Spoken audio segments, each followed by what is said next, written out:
There's some breaking news to tell you about. We are able to report that FBI Director Kash Patel is in, quote, panic mode.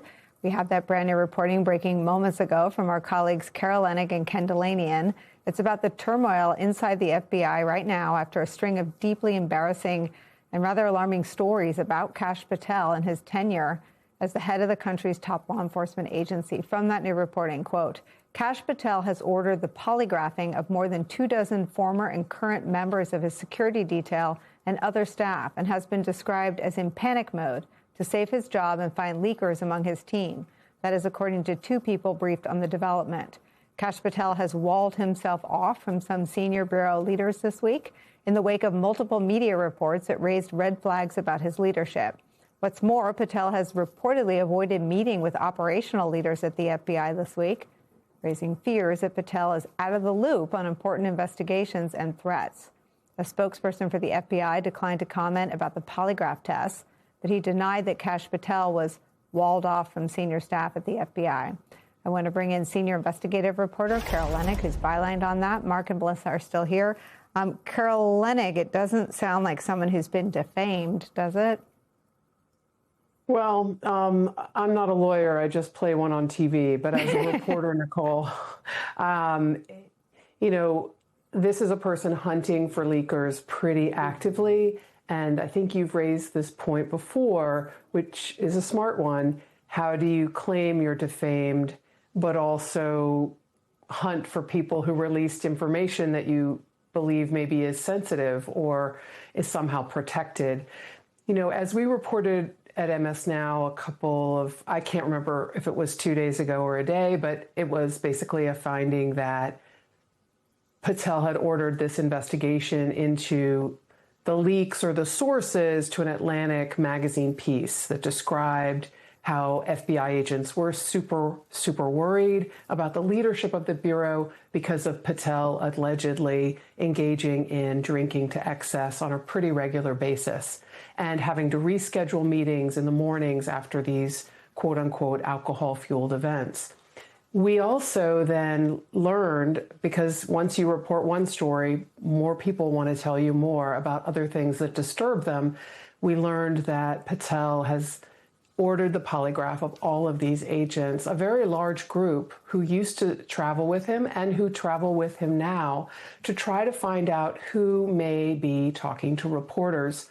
This is sending a real chill through the FBI, but even more worrisome to them, Nicole, is the way in which Patel has not agreed to meet with lots and lots of other operational leaders in the Bureau.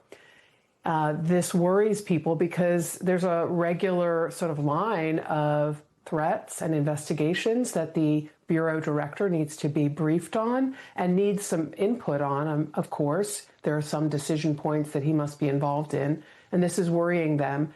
I agree that we should emphasize that the FBI spokesperson, Ben Williamson, said that Kash is having meetings with senior leaders, but he wasn't extremely specific about those he's not meeting with. I'm going to do something I don't always do. I would like to read the piece. It is new since I've been on the air, but I think it's important for our viewers to hear what you're reporting right now exclusively.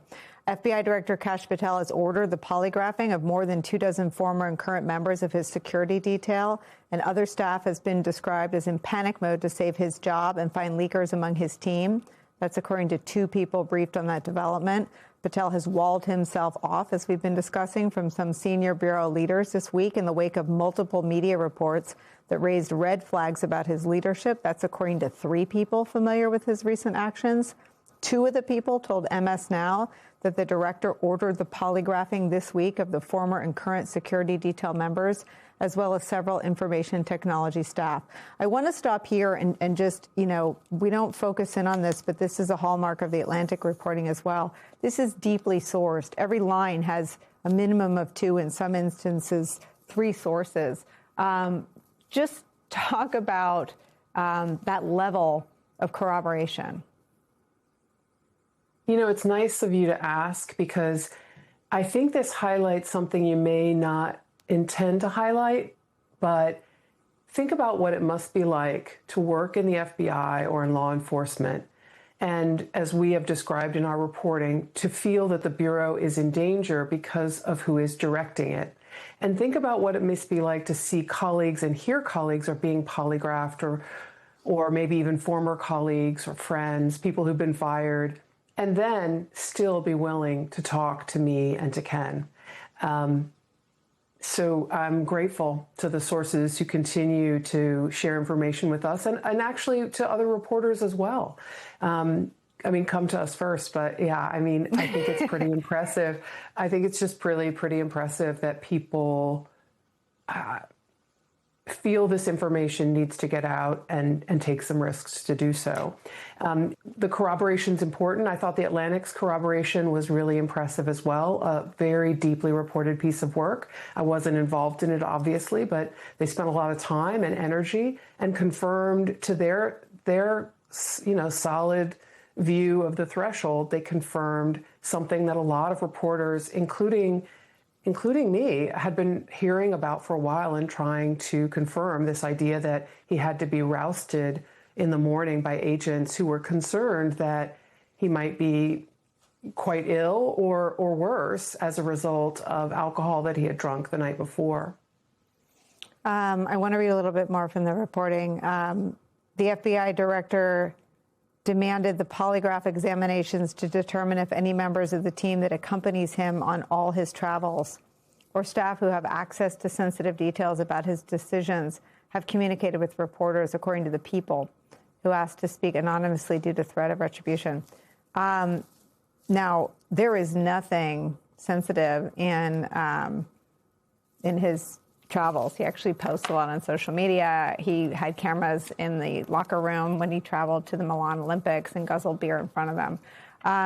What is it? Is it fear that gets them to even carry out an investigation into at least two reporters, allegedly, Ms. Fitzpatrick and the New York Times reporter who wrote about his girlfriend? Yeah. So as we reported in the case of the investigation opened into the Atlantic reporter, sorry, I lost my voice there for a second.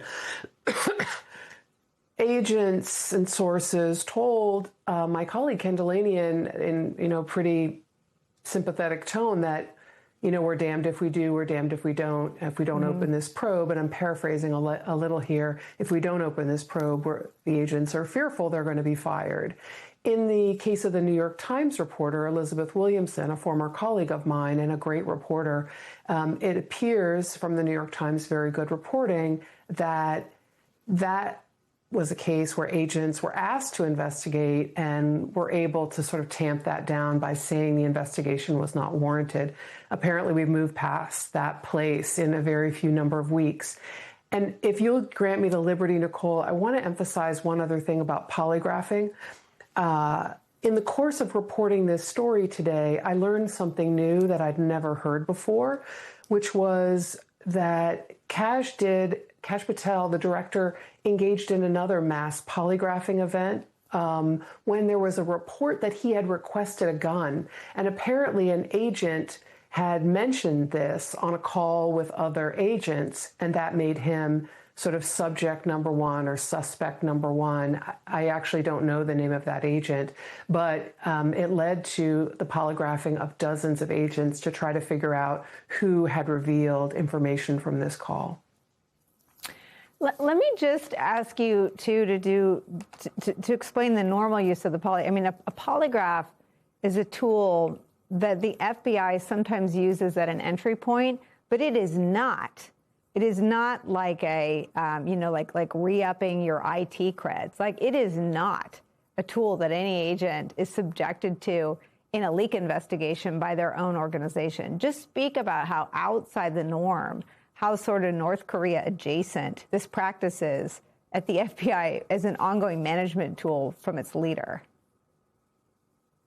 If there were, I want to be sort of sober about this, if there were a leak of classified information at the Justice Department or at the FBI, and I know of cases like this about which I was reporting at the time, there would be great concern about bringing in the circle of people who had access to this information and asking them in an interview, did you communicate with a reporter about this? It would not, on first blush, be a polygraph, but there is a presumption inside the government, in the Justice Department and the FBI, that no one is going to lie when asked that question. No one. I don't know what the circumstances are today, but I know about cases I wrote about at the time, and there is a view that if you're brought into that room and you've talked to a reporter, you are going to own up to it. A polygraph is exceptionally rare, but really, really rare in the leak of information, as you described, that is not classified, that is about what is the director doing? What is the director ordering in the case of an investigation of looking at the contacts and sources of a reporter engaged in normal news gathering? It is not in any way something that's been used when information is just simply unflattering to a senior leader. Good evening from New York. I'm Chris Hayes. Today, we are both closer to war and closer to peace than we've ever been in the war in Iran. If I asked you right now, what is the status of that war or of the ceasefire or both, what would you say? Frankly, we're having a pretty hard time keeping track, and it is literally our jobs. This afternoon around 4 p.m., the New York Times reported that the U.S. and Tehran are negotiating a one-page plan to reopen the Strait of Hormuz and end the war for 30 days. Again, we're in a temporary ceasefire right now. That's according to 3 Iranian officials. Now, notice I say Iranian officials because at this point, they're kind of the more trustworthy party in talking about whether we're having negotiations, at least at this point. So then, an hour later, U.S. officials said we were striking Iran, actually, apparently in self-defense after Iran fired on U.S. Navy ships in the Strait of Hormuz. Trump said our strikes were just a, quote, love tap. Also, Iran might be laying out new, stricter rules to impose on passage in the Strait. So, to summarize, we are striking Iran, Iran is striking us, the Strait of Hormuz is closed, but apparently we are not at war and the ceasefire holds. It is, as it has been from the beginning, when he announced the war in the middle of the night with his baseball cap on from his golf palace, an incoherent clown show of mismanagement and misinformation by the man who made the whole ridiculous mess to begin with. From day one, he has been making daily announcements, each one contradicting the one before it, each one more wacky than the last. And if anyone ever had the time to put them all together, you would really get a sense of just how disjointed and chaotic and confused the commander-in-chief is. Well, actually, we do have the time to put them all together, and we thought it would be helpful to take a brief journey through the insane ups and downs of the war so far, as told through the Truth Social proclamations of one President Donald J. Trump. You'll remember the tough talk from the early days of the war. March 6th, there will be no deal with Iran except unconditional surrender. And then he added that his goal is to make Iran great again, MIGA. And it was working. The very next day, March 7th, Iran, which is being beat to hell, has apologized and surrendered to its Middle East neighbors. Okay, white flag, war's over. Okay, not so fast, March 9th. If Iran does anything that stops the flow of oil within the Strait of Hormuz, they will be hit by the United States of America 20 times harder than they have been hit thus far. Death, fire, and fury will rain upon them. So, I guess, war's back on. March 10th, 4:07 p.m. If Iran has put out any mines in the Hormuz Strait, and we have no reports of them doing so, we want them removed immediately. Okay? Red line there, no mines. Then literally 13 minutes later, I'm pleased to report that within the last few hours, we have hit and completely destroyed 10 inactive mine-laying boats and or ships, with more to follow. March 14th, Trump announced NATO would join. Many countries, especially those who are affected by Iran's attempted closure of the Hormuz Strait, will be sending warships in conjunction with the United States of America to keep the strait open and safe. Adding later, this should have always been a team effort, and now it will be. 3 days later, the United States has been informed by most of our NATO allies that they don't want to get involved with our military operation against the terrorist regime of Iran. We will no longer need or desire the NATO countries' assistance. We never did. So, to reiterate, we didn't need their help, and we did again, now March 20th. The Hormuz Strait will have to be guarded and policed as necessary by other nations who use it. In other words, we're out. Not just a sort of coalition of all of us, we're out. 3 days later, a breakthrough negotiation.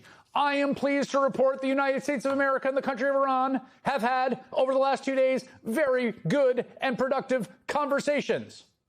3 days after that, things hit a snag. The Iranian negotiators are very different and strange.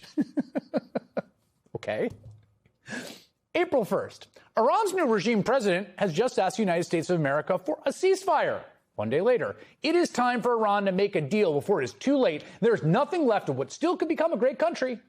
April 5th, open the effing strait, you crazy bastards, or you'll be living in hell. April 7th, in the morning, a whole civilization will die tonight, never to be brought back again. April 7th, in the evening, I agree to suspend the bombing and attack of Iran for a period of 2 weeks. This will be a double-sided ceasefire. We received a 10-point proposal from Iran and believe it is a workable basis on which to negotiate. Just after midnight, it was a big day for world peace. Then, the next day, there are reports Iran is charging fees to tankers going through the Hormuz Strait. They better not be. April 10th, the Iranians don't seem to realize they have no cards. April 17th, Iran has just announced the Strait of Iran is fully open and ready for full passage. Thank you. A great and brilliant day for the world. Strait of Iran? April 19th, 2 days later, Iran recently announced that they were closing the strait. Well, yeah. Went on like that until May 3rd, this past Sunday. Trump had a new tactic for opening the strait, which was always open, which we didn't need, which we were going to open, which we decided not to open, which our allies wouldn't help us open, that no one cares about whether it's open. Again, he returned to this idea of a coalition of the willing, if you will. Project Freedom will begin Monday morning. May 4th, Monday morning. Project Freedom is expanding its ranks. Perhaps it's time for South Korea to come and join the mission. Come on in, fellas, the water's fine. Tuesday, Project Freedom will be paused for a short period of time. That was all within 48 hours. Honestly, we could go on and on for 42 minutes for the whole show. There are hundreds of posts, and you can trust exactly none of them. All of them sort of contradicting each other, all of them in that same sort of deranged register. Just today, the Washington Post reported on a confidential CIA report which completely contradicts and undermines the strategic rationale of the administration's claims that Iran is on the verge of collapse. It says Iran can survive our own naval blockade of their blockade for 3 or 4 more months, that Iran still has about 75% of its mobile launchers and 70% of its missiles and are building more. The fact of the matter is this. Trump has us losing a war to Iran he never should have started in the first place.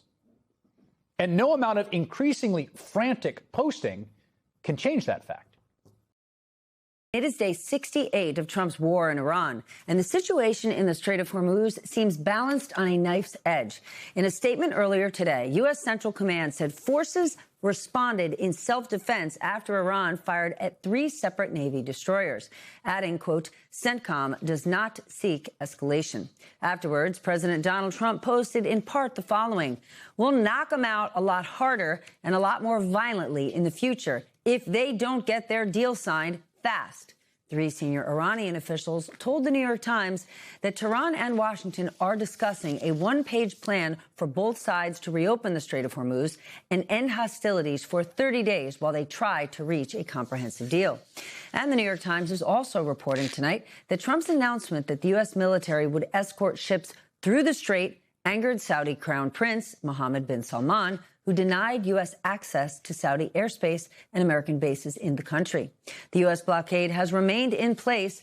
The Washington Post is reporting that U.S. intelligence shows Iran can withstand this pressure for months. With that, let's get smarter with help of our leadoff panel tonight. Peter Baker, chief White House correspondent for the New York Times. Michael Crowley, a diplomatic correspondent also with the Times. And Ivo Daalder, former U.S. ambassador to NATO. He is now a senior fellow at the Harvard Belfer Center. Gang, I am so happy you're here. We need the best reporting. We need the best analysis. This is serious stuff. So, Ivo, let's start with you. We've got both sides firing at each other while there is this 1-page proposal to reopen the strait. Tell us where things truly stand. Well, if only we knew in some ways, because every hour, frankly, is a different moment, a different story, a different deal. On the one hand, we're close to a deal. In fact, the deal's done. Everybody has signed on to the deal. And then the next moment, we're shooting at each other. I think we are in a state of utter confusion, certainly in Washington, perhaps less so in Tehran. And that is what's dangerous and leads to escalation. I think what's happening is that the United States, particularly President Trump, desperately wants to find a way out of this war. He doesn't want to escalate. He doesn't want to fight a new round of fighting. He didn't respond when the Iranians shot at the UAE and the energy facilities that were attacked by the Iranians. He didn't do anything, and I think that's one of the reasons the Saudis were so upset. And yet we're not going to get the deal that the president wants. The uranium is not going to be handed over for nothing. The enrichment is not going to be ending for nothing. And we're on a standoff. And at some point, one of the two sides is going to blink. And I don't know who, but my money would be on Donald Trump rather than on the Iranian leadership at this point. Peter, what are you hearing from the White House tonight? Is there concern that the ceasefire could fall apart? Well, there's concern, but I think they seem very determined at this point to maintain the ceasefire, even as there's plenty of fire, right? You know, missiles are flying, boats are being Can we just at. hold on? Can you just say that again? Because that's absolutely absurd. And we need to just punctuate where we are. Just say it again. It's a ceasefire with lots of fire going on. Now, it's relatively modest fire compared to what we saw earlier. And so they're able to play it down a little bit. But they're determined to maintain the idea anyway that they're in a ceasefire. And they're trying to basically find a path to get out of this, as Ambassador Dollar just talked about. And so if you get all worked up about some of the relatively small violations of what we would normally consider to be violations of a ceasefire, then you put the pressure on yourself to then return to a state of more fulsome attacks, which they don't want to do, right? They don't want to get back to where they were just a couple of weeks ago. They're trying to find a path out of this. This one-page idea is a way to get there, but it's so remarkably general at this point. The idea that they would somehow end a war based on terms that you could put on a single sheet of paper is pretty remarkable. Obviously, the details really matter. The reason why Trump got out of the Obama deal with Iran was because he didn't think it was a good enough deal. Well, what kind of deal are you going to get with a one-page set of terms that doesn't have any kind of verification, doesn't have any kind of specifics to it, that in fact really leaves all the difficult conversations for the future? Michael, I was excited you were coming on tonight, and then I saw your reporting, and I got really excited because you've got this information about Trump's announcement on the military escorting ships through the Strait has angered the Saudi Crown Prince MBS. Tell us the real story here, because you know who doesn't want to, I don't want to say piss, you know who doesn't want to tick off MBS? Jared Kushner. That's his biggest investor. You have got enormous U.S. corporations. You've got investors all over the U.S., and their daddy investor in the Middle East is MBS. Him mad at the U.S. is not good for any of them. Yeah, thanks, Stephanie. And let me be sure to nod to my colleagues who co-authored that story with me with their great reporting. It wasn't just me, but I'm happy to talk to you about our work, which reports that, President Trump announced this plan on Saturday to conduct what he depicted as a humanitarian mission for the U.S. military to escort ships and their crews out of the Persian Gulf through the Strait of Hormuz, many of whom had been stranded there for weeks. And this operation lasted for all of not even 24 hours before the Crown Prince of Saudi Arabia, Mohammed bin Salman, denied the United States the use of Saudi territory and airspace to support this operation. Now, you might say, well, hey, that was a maritime operation using Navy ships to escort commercial tankers on the water. But the key here is that you needed really substantial air support, fighter jets, attack helicopters, you needed the airspace around that waterway. And the Saudi Crown Prince was not happy with the president's plan. And, you know, among the things we know was the sense in Saudi Arabia that it was just not clearly thought through and that it involved more risk than likely benefit. And the larger context here is that the Saudi Crown Prince, although my colleagues at the Times have reported that MBS Mohammed bin Salman was just weeks ago urging President Trump to continue bombing Iran quite forcefully and essentially finish the job, hopefully finish off the clerical regime in Tehran. He's now kind of changed course, I think, because it's become clear that that regime is going to be very hard to dislodge. It's dug in. It's growing more hardline by most accounts. And so the Saudi Crown Prince is now actually eager to get this thing wrapped up and has been supporting the U.S.-Iranian peace talks through the Saudi ally Pakistan. And in fact, I'm told that the Saudi foreign minister has been talking to the Iranian foreign minister. So MBS is now in more of a de-escalatory frame of mind and appears to have seen this Trump plan as not well thought out and prone to further escalation with the Iranians, the American ships, of course, being relatively easy targets for the Iranians if they wanted to attack. And so basically said, no, we're not in for this. We didn't sign up for this. And, you know, I'll just conclude by saying it's quite remarkable. I mean, the U.S.-Saudi military relationship has been quite strong for a while, and particularly under President Trump, as you know, he's cultivated a very close relationship with all of the Gulf Arab leaders, particularly Mohammed bin Salman. And for the Saudis to kind of pull the rug out from under us in that situation, I know through the reporting of my colleagues in particular, it left U.S. military officials quite stunned. And I spoke to several analysts today who were kind of shocked by this. In conclusion, I'd just say we have reported the airspace is now open, but it's not clear whether the Saudis will allow the airspace to be used for that operation. So the airspace is open, but we're not quite back to where President Trump wanted things to be. And this is a very dramatic subplot right now. MS Now's Fallon Gallagher was inside that courtroom. Also here, Rachel Van Landingham, retired lieutenant colonel from the U.S. Air Force, former JAG, and professor of law at Southwestern Law School. Good to have both of you there. So, Fallon, take us inside that courtroom. What stood out to you in these arguments? Yeah, Chris, the key question during today's arguments was really whether those First Amendment restrictions that can apply to active duty service members also apply to retirees like Senator Kelly. Now, at this point, a lower court has preliminarily ruled that they do not apply. And this Court of Appeals, this three-court panel, a majority of them appear inclined to side with that lower court and with Senator Kelly. Now, Hegseth and the Pentagon have argued that those restrictions do apply, that the senator engaged in, that he was counseling disobedience, in their words, when he engaged in that video where he told service members that they can refuse to obey illegal orders. Now, Senator Kelly has said that the Department of Defense is acting in what they're calling textbook retaliation. And I want you to take a listen to what he had to say outside of court. According to them, anytime a retired veteran says something that the Secretary of Defense doesn't like, they can be punished. So the people who have given the most in service to this country wouldn't be free to say what they believe. It's absurd and it's outrageous. It is an outrageous violation of our constitutional rights. Now, inside the courtroom, the judges had really sharp questionings for the Department of Justice. One of the judges repeatedly reminded him that at West Point and the Naval Academy, it is textbook teaching to all cadets that you can refuse illegal orders. That was a current that came throughout this entire hearing.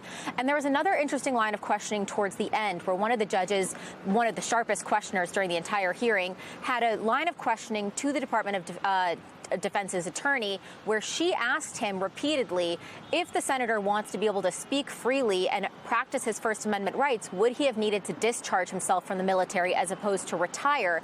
And the Department of Defense attorney couldn't answer that question in a straight way that satisfied the judge.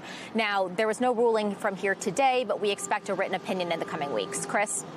Thank you so much for that. Well, Rachel, Senator Kelly told Punchbowl News, quote, "My expectation is we win in the circuit court, and I also expect them to probably appeal again, and it might go to the Supreme Court." Based on what you heard today, what do you think? Well, I think Senator Kelly is right. I do think there's a strong chance this will go to the Supreme Court, and the Supreme Court will resoundingly side with Senator Kelly and the millions of military retirees like me that maintain our First Amendment right to speech. Senator Kelly is a mere pensioner, as the Supreme Court has called military retirees, receiving pay for his past service. So while military members do have restricted First Amendment liberties while on active duty, of course, because of the nexus to good order and discipline and obedience to command, military retirees are civilians who enjoy the panoply of First Amendment protections, and they should. We need to hear from our veterans. And what the Secretary of Defense is trying to do now really risks chilling the speech of millions of individuals who have honorably served their country. So indeed, Rachel, central to today's argument, what this ruling could mean for military retirees. And if the judge sides with the Defense Department and Secretary Hegseth, you mentioned the chilling effect it could have on free speech. But for people who believe it's important for them to stand up for what they believe in, automatically they lose their rank and pay? Well, the Secretary of Defense would have to go through some kind of procedure, such as the military code of the Uniform Code of Military Justice, military criminal law, technically does still apply to military retirees like myself, but no court has ever found that the unique military speech crimes apply to us. So he would have to try to court-martial each one of us that has said things such as words contemptuous against elected officials. I have spoken about President Trump in words that are quite contemptuous. So he would have to actually court-martial me, right? Because that's the only venue. But what he's trying to do against Senator Kelly, he threatened to court-martial him, but there really is no probable cause that he committed a crime. Senator Kelly did the same thing I did as a professor and lawyer and military officer at the United States Air Force Academy, which is train cadets that you have a legal duty to disobey unlawful orders. It's not just that you can, it's that you must disobey unlawful orders that you know that are unlawful.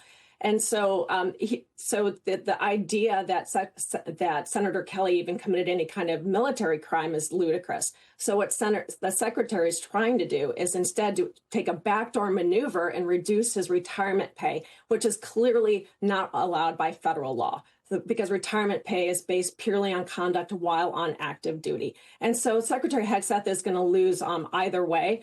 But we do need the courts to continue their strong and staunch defense of the rule of law and of First Amendment protections for retirees. MS Now's Ken Delaney, and following this for us, Sam Stein, managing editor of The Bulwark and an MS Now contributor, and Chris O'Leary is a former senior FBI official, senior VP for global operations at the Soufan Group, and now an MS Now national security and intelligence analyst. So, Ken, tell us more about Smith, who, like Obama, expressed serious concern about this erosion of independence at DOJ. Yes, and it's worth remembering, Chris, that Jack Smith is a nonpartisan career prosecutor. He's been branded as a partisan by Donald Trump and his allies, but that's not really his background. And he's using some very strong language here, saying the Justice Department has been corrupted. But I have to tell you, Chris, that's no different from the conversations I have almost every day with current and former Justice Department and FBI officials. This is a universal view and really transcends partisanship. And the thing that's notable here is that you're hearing Jack Smith say it and you're hearing Barack Obama say it, but there are a lot of other people who you're not hearing from, including Merrick Garland, the former Attorney General, Chris Wray, the former FBI Director, Lisa Monaco, for example, the Deputy Attorney General, who I'm sure hold the same views about what's going on, but they are in private law practice or they are with private companies and they're not willing to stick their neck out and say what they think is happening. And there's a lot of lower level people that most people have never heard of who aren't saying anything either. It's hard for us to even get folks to go on the record and be quoted in stories that we write every day about crazy things that are happening at the DOJ. So that to me is what's notable about this. Jack Smith is out there because he's doing essentially public interest law. He's not at a big law firm and he doesn't have government contracts, but there are a lot of other people who think the same way, who are remaining silent right now as the Justice Department is being transformed in a way that we haven't seen in modern history, Chris. And Chris, I want to play another brief clip from that video obtained by the New York Times. We have a department that fails to investigate cases because they might uncover facts that are inconvenient for narratives the president would like to press. Even though, as Ken just pointed out, there are a lot of people who, for their own reasons, are not speaking out publicly, are you hearing that kind of thing behind the scenes as you talk to people privately? Yes. So I hear, from current and former agents in the FBI and former prosecutors from the Department of Justice, this exact thing that both Jack Smith and President Obama are highlighting. The issue is the acting attorney general right now is the personal lawyer of the president, and he's still conducting himself that way. He's not working for the people. He's not the people's lawyer. He's not working on behalf of the Republic. He's working on behalf of the president and their agenda. And then equally, we have Kash Patel, the completely unqualified director of the FBI, who's carrying out this campaign as well. So what's happening is we're going against, political adversaries or perceived political adversaries of the president and of, his network. And we're not going against the real criminals that are threatening our republic. And the issue is, at the end of the day, the country is less safe because we have unqualified sycophants running the Department of Justice and the FBI, and we're not actually being protected. Sam, Republicans actually did spend years accusing the Biden DOJ of politicization, and now you've got Democrats arguing exactly the same thing about Trump's DOJ. But I wonder if you think that this resonates politically. Would it be useful, for example, for people running for office on the Democratic side to make the case that we just heard from Chris? We're less safe because of this. Yeah, I think that certainly resonates politically.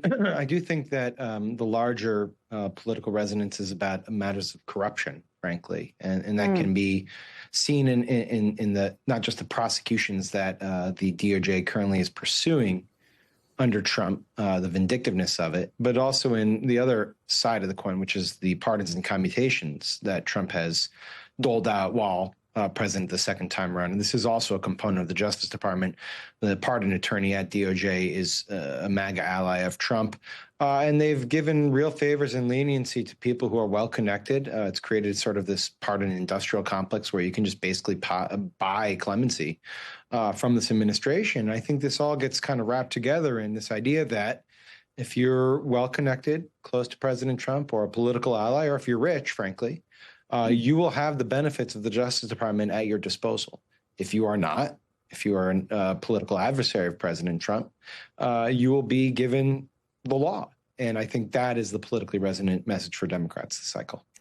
Case in point, Ken, Democratic State Senator Louise Lucas, who helped lead Virginia's redistricting referendum, suggests that she is being targeted by DOJ, saying that the Trump administration's raid of her offices just yesterday was an effort to intimidate her and silence her. What do we know and not know about this investigation? If this is a case in point, Chris, that's the interesting thing here, and it underscores the problem with what's happening. This is an investigation that began in the Biden administration, and from what our reporting tells us, there is some legitimacy. This is a bribery, corruption case, and there's some reason that the FBI is looking into this public official in Virginia. But the problem is, since all of this other stuff is happening, that these cases that are clearly retaliatory and thin are happening to other opponents of the administration. When something like this happens, nobody knows whether it's legitimate or not. We did have reporting that Lindsey Halligan, the former U.S. attorney in the Eastern District of Virginia, who was a Donald Trump lawyer, was trying to push this case forward before it was ready a while back. And so we just don't know whether this is on the level or not. But we have to be cautious. Just because someone says they're being targeted by the Justice Department unfairly, criminal defense have said that for years, from both parties. The problem is that now we don't know whether it's true because of the actions of this Justice Department, Chris. And Chris, the administration, of course, will argue investigations like this are legitimate. So, to Ken's point, how do you even distinguish between what's aggressive anti-corruption enforcement and weaponized prosecution? You recenter the FBI and the Department of Justice back in the middle without any partisan influence and bring in professionals who are committed to the Constitution and the service of the citizens of this nation running those organizations. Listen, the men and women who still make up the overwhelming majority of the ranks of the FBI are doing the right thing every day. So it's tough that they're being misrepresented either as partisan against Democrats or partisan against Republicans.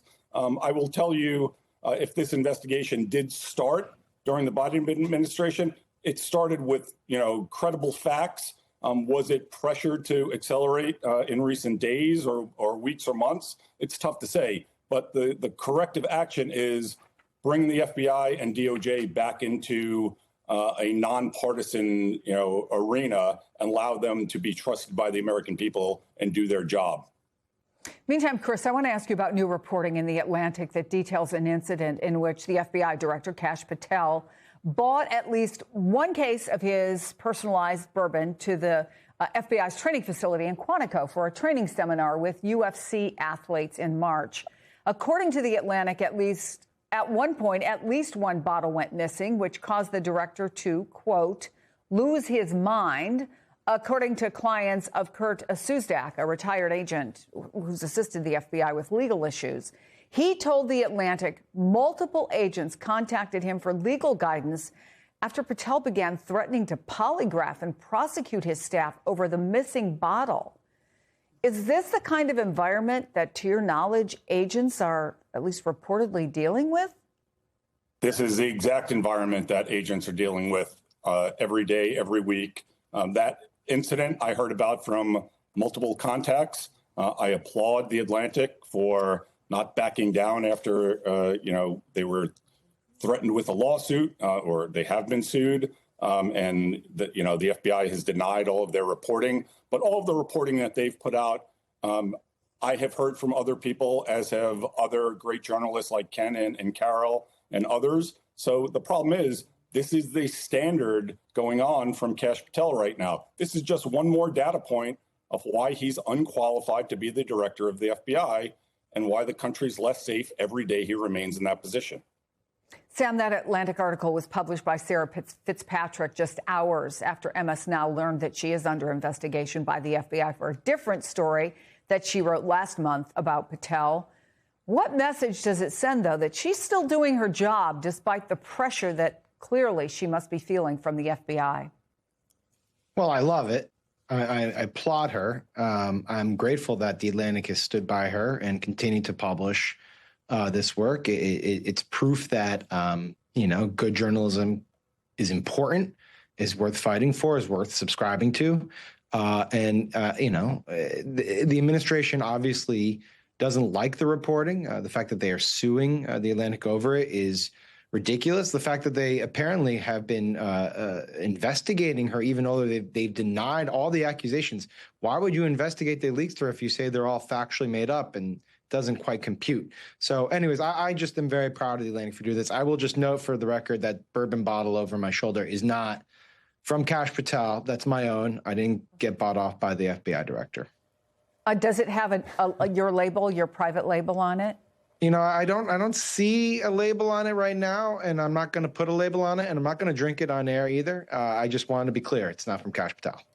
Well, we're also noting that Chris's shot is very tight. I don't know what's on the table behind. There's a bourbon bottle there. Look at that. There's all kinds of bourbon bottles, but they were gifted from legitimate units and not from an illegitimate director of the FBI. New polling showing President Trump and the Republican Party is in a difficult position with voters ahead of this year's midterms. The latest NPR PBS Marist poll shows just 37% approve of the job Trump is doing compared to 59% who disapprove. That's Trump's highest disapproval rating ever recorded by Marist throughout both of his terms.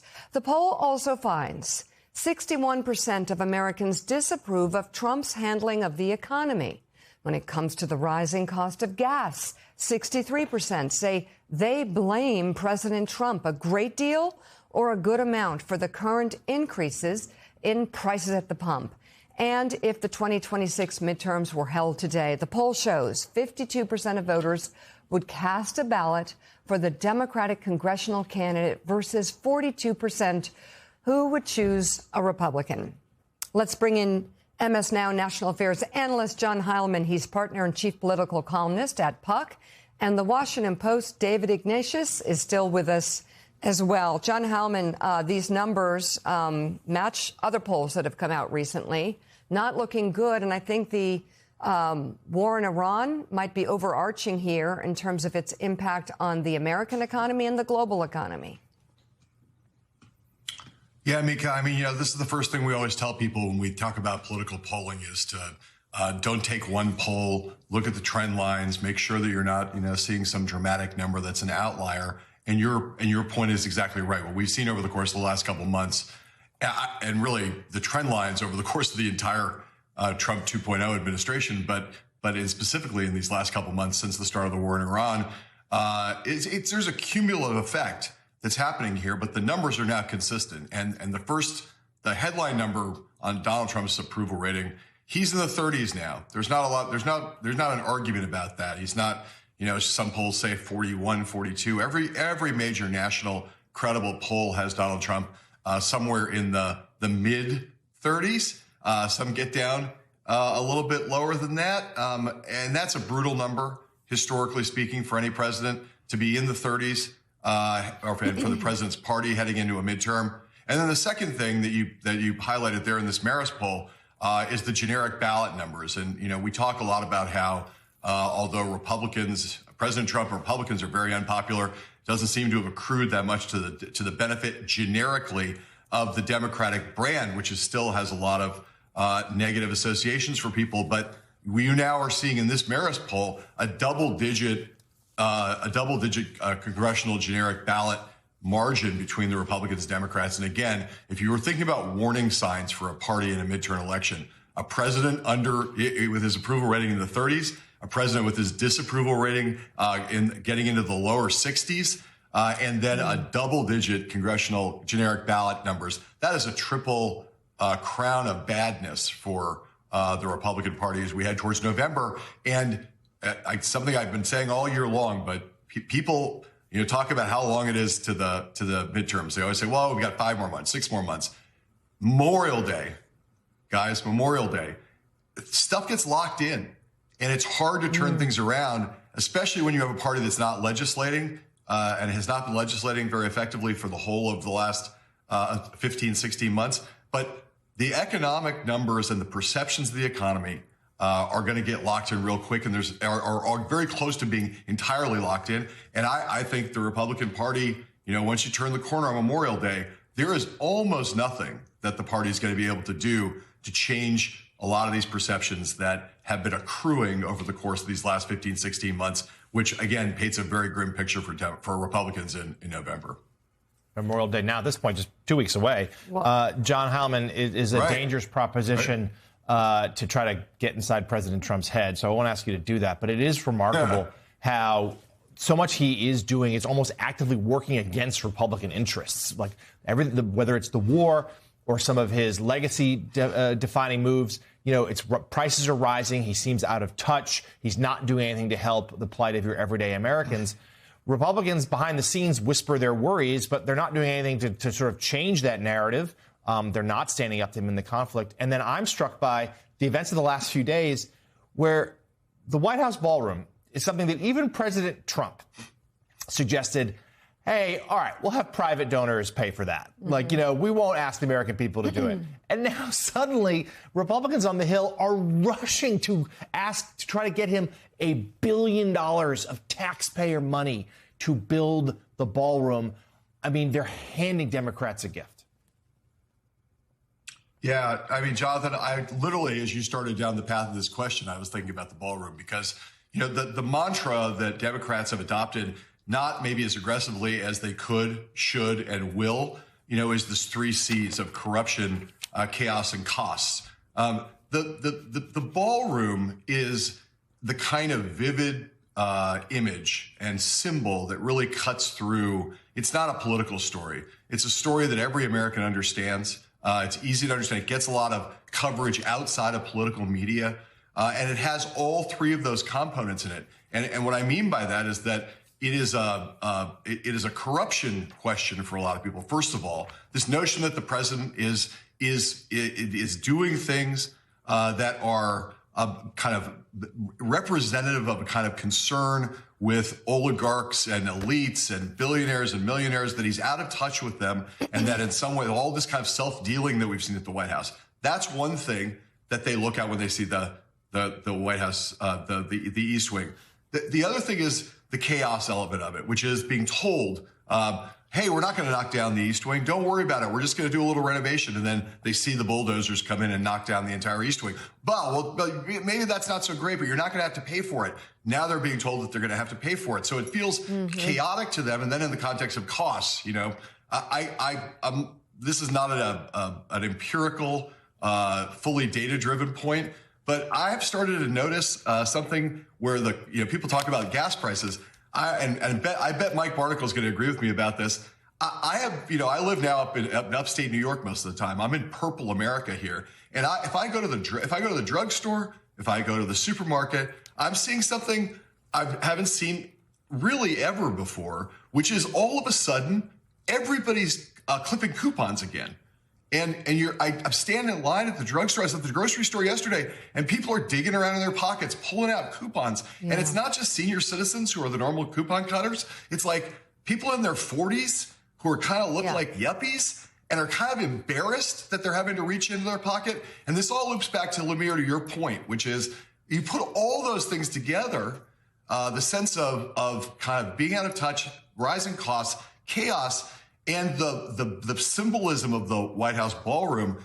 It is, I think, a brutal and devastating thing. And I think Republicans are so confused at this point that they think in some way that making this justifying it in terms of national security is the only way out.